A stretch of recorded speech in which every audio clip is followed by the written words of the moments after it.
নমস্কাৰ মোৰ নাম শ্ৰীমতী সুপ্ৰিয়া নেওগ মই ষষ্ঠ শ্ৰেণীৰ ছাত্ৰী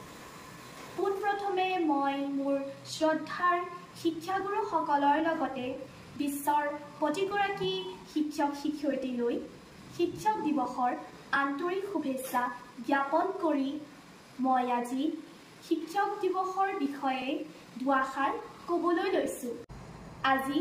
5 ছেপ্টেম্বৰ আৰু আমি সকলোৱে জানো যে প্ৰতি বছৰে 5 ছেপ্টেম্বৰ তাৰিখে সমগ্ৰ ভাৰতবৰ্ষতে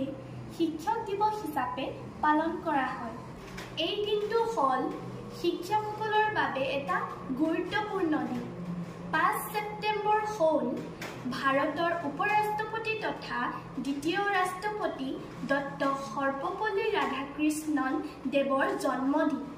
তেওঁ ৰাষ্ট্ৰপতি হৈ থকা অৱস্থাত ছাত্ৰ এটা গোটে তেখেতৰ জন্মদিন উদযাপন কৰাৰ বাবে তেখেতৰ অনুমতি বিচাৰিছিল তেতিয়া সৰ্বপল্লী ৰাধাকৃষ্ণন দেৱে কৈছিল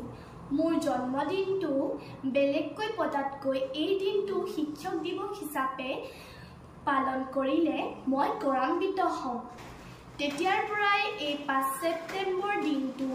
সমগ্ৰ ভাৰতবৰ্ষতে শিক্ষক দিৱস ৰূপে পালন কৰা হয় শিক্ষক হ'ল আমাৰ জীৱনৰ সেইজন ব্যক্তি যিজনে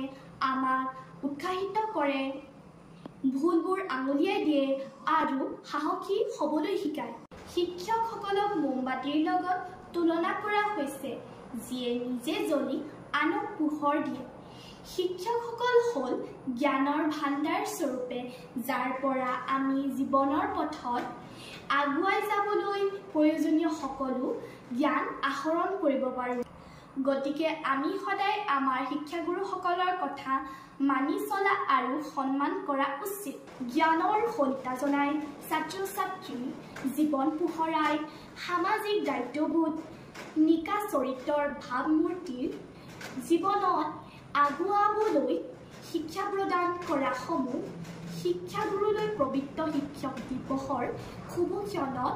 গভীৰ শ্ৰদ্ধা ভক্তিৰে প্ৰণিপাত জনালোঁ শেষত সকলোকে পুনৰবাৰ শিক্ষক দিৱসৰ শুভকামনা জনাই মই মোৰ চমু বক্তব্য সামৰণি মাৰিছোঁ ধন্যবাদ